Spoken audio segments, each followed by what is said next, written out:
प्रिय विद्यार्थियों, मैं doctor Shivshankar Vyas, assistant professor government law PG college Bikaner.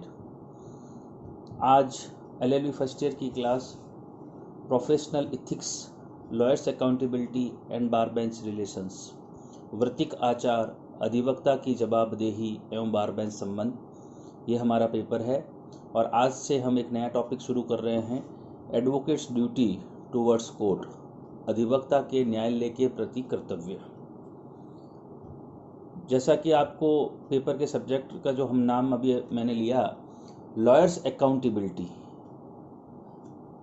अधिवक्ता की जवाबदेही, उसी के संदर्भ में आज से हम ये अपना टॉपिक शुरू कर रहे हैं। जैसा कि पेपर के नाम में है कि एक लॉयर्स के अकाउंटेबिलिटी, एक अधिवक्ता की जवाबदेही किसके प्रति है, तो सबसे पहले हम बात करें तो एक अधिवक्ता की जवाबदेही न्यायालय के प्रति, फिर सबसे इम्पोर्टेंट चीज़ उसका क्लाइंट मुवक्किल उसके प्रति, गवाहों के प्रति, समाज के प्रति, वह क्या है, जवाबदेह है।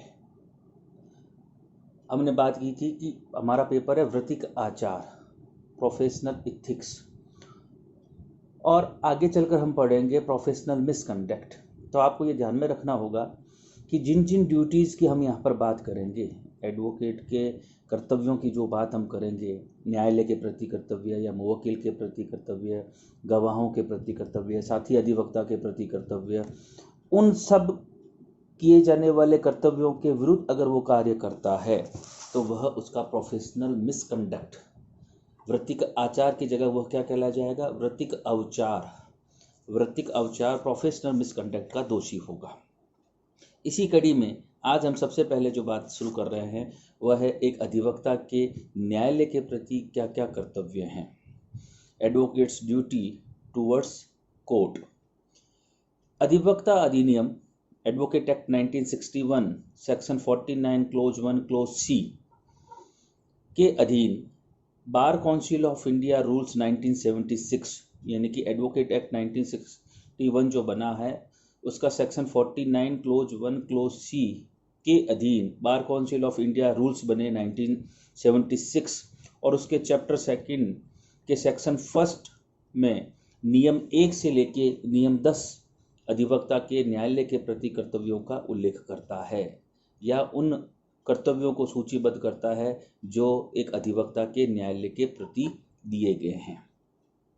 सबसे पहली बात हम करें तो उसके कर्तव्यों की, तो पहली सबसे पॉइंट आएगा हमारे सामने, न्यायालय के समक्ष गरिमापूर्ण आचरण करने का कर्तव्य। एक अधिवक्ता का न्यायालय के समक्ष गरिमापूर्ण आचरण करने का कर्तव्य, duty to conduct with dignity before a court. नियम 1 के अनुसार अधिवक्ता जब न्यायालय के समक्ष वाद प्रस्तुत करने एवं न्यायालय के अन्य समस्त कार्य करते समय, एक अधिवक्ता कोर्ट में कब जाएगा, या तो वाद को प्रस्तुत करने या अन्य न्यायिक कार्यों को करने के लिए जब वो कोर्ट में अपेयर होता है, चाहे वो दावा पेश कर रहा है, प्रति दावा कर रहा है, अपील में आ रहा है, बहस में आ रहा है, यानी कि चाहे वो शुरुआत कहाँ से होगी, वाद प्रस्तुत करने से, और अन्य न्यायिक कार्यों को करते समय वह क्या करेगा, मर्यादा और आत्मसम्मान के साथ आचरण करेगा। पहला नियम हमारा कहता है न्यायालय के समक्ष गरिमापूर्ण आचरण करने का कर्तव्य। साथ ही साथ ये नियम हमें ये बताता है कि इसका तात्पर्य ये नहीं है कि एडवोकेट किसी का दास है। जब कभी किसी न्यायिक अधिकारी के विरुद्ध उसे गंभीर शिकायत का उचित आधार बनता है, तब उसका ये कर्तव्य और अधिकार होगा कि वह प्रॉपर अथॉरिटी, उचित प्राधिकारी को उसके विरुद्ध शिकायत भी कर सके। लेकिन उसका जितना भी आचरण होगा वह गरिमापूर्ण तरीके से न्यायालय के समक्ष होगा।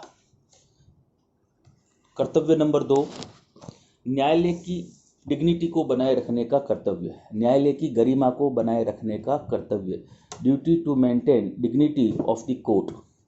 अधिवक्ता का दूसरा न्यायालय के प्रति ये कर्तव्य है कि वो न्यायालय के प्रति आदरपूर्ण दृष्टिकोण या प्रवृत्ति को इस बात को ध्यान में रखते हुए स्वीकार करेगा या बनाए रखेगा कि स्वतंत्र समुदाय के अस्तित्व के लिए न्यायिक पद की गरिमा आवश्यक है।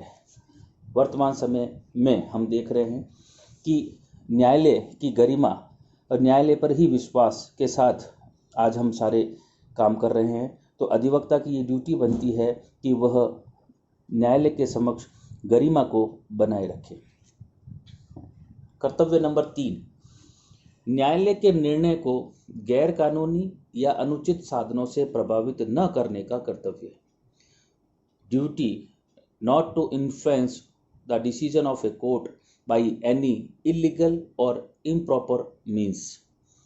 अधिवक्ता का यह कर्तव्य बनता है कि वह न्यायालय के निर्णय को गैर कानूनी या अनुचित साधनों से प्रभावित न करे। वह न्यायालय के निर्णयों को अनुचित साधनों से प्रभावित नहीं करेगा। 2, जहां न्यायालय में कोई मामला लंबित है वहां अधिवक्ता का यह कर्तव्य है कि वह उस न्यायाधीश के साथ प्राइवेट कम्युनिकेशन, निजी सूचनाओं का आदान प्रदान नहीं करेगा। एडवोकेट की ये ड्यूटी बनती है। वैसे भी आप जब कोर्ट में जाएंगे आपको ये पता लग जाएगा, ठीक है ना, कि एक जज का भी ये कर्तव्य है कि वह अधिवक्ताओं से ना मिले, और एक अधिवक्ता का भी ये कर्तव्य है कि वह उस न्यायाधीश के साथ और या किसी भी न्यायाधीश जिसका वह कोर्ट में अपना मामला चल रहा है उससे प्राइवेट कम्युनिकेशन का आदान प्रदान नहीं करेगा। कर्तव्य नंबर 4, अपने मुवक्किल को अनुचित कार्य करने से रोकने का कर्तव्य। जो उसका क्लाइंट है, मुवक्किल है, शुद्ध हिंदी में बात करें कक्षीकार है, ठीक है ना, उसे अनुचित कार्य करने से रोकने की भी उसकी ड्यूटी है। अधिवक्ता अपने बेस्ट एफर्ट्स के साथ मुवक्किल से उस तीखे व अनुचित व्यवहार को रोके जिस व्यवहार की अधिवक्ता स्वयं अपने द्वारा किए जाने की आशा नहीं करता। यानी कि जो बिहेवियर वो खुद न्यायालय के मान सम्मान को बनाए रखने के लिए करता है कि वह ऐसा कोई कार्य ना करे जिससे एक कोर्ट की डिग्निटी को प्रभावित हो, ठीक वैसे ही उसकी बेस्ट एफर्ट बनेगी कि उसका मुवक्किल भी, ये उसकी ड्यूटी बन जाती है कि वो मुवक्किल को भी रोके कि ऐसा कोई व्यवहार ना करे जिससे न्यायालय की गरिमा को ठेस लगे।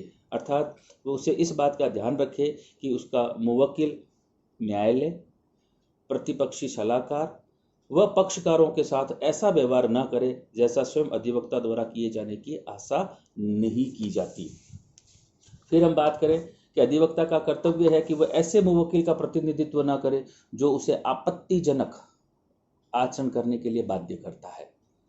अधिवक्ता का कर्तव्य है कि वह स्वयं मुवक्किल का प्रवक्ता न समझे तथा पत्राचार करते समय अपनी विवेक बुद्धि से संयमित भाषा का प्रयोग करे और अपने अभिवचन में, यानी कि जो प्लीडिंग उसके द्वारा की जा रही है उसमें अशिष्ट भाषा का प्रयोग नहीं करना चाहिए, और न्यायालय में बहस के दौरान आदेशात्मक भाषा का त्याग किया जाना चाहिए। यानी कि उसकी ड्यूटी बनती है कि जब कभी भी वो कोर्ट में पैरवी करेगा तो पैरवी करते समय उसके द्वारा ऐसे अशिष्ट शब्दों का प्रयोग नहीं किया जाएगा। और दूसरी सबसे बड़ी बात यह है कि न्यायालय में बहस करते समय वह आदेशात्मक का मतलब क्या निकल रहा है कि न्यायालय को ये नहीं कह सकता कि आपको ऐसा करना पड़ेगा।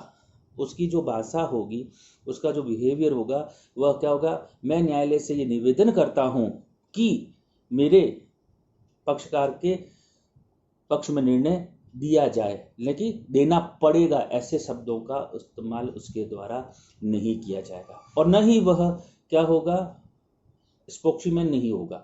यानी कि उसका जो क्लाइंट कहता है उसे वैसा ही नहीं करना होगा, उसे अपने विवेक बुद्धि का इस्तेमाल करते हुए संयमित भाषा का प्रयोग वहां पर न्यायालय में करना होगा। ये बड़ी ही इम्पोर्टेंट चीज़ है और इनके द्वारा ही न्यायालय की डिग्निटी को बनाया रखा जा सकेगा। आज हमने इन 4 पॉइंटों पर बात की है। अगली क्लास में इससे आगे के जो हमारे पॉइंट है उस पर हम चर्चा करेंगे। Thank you.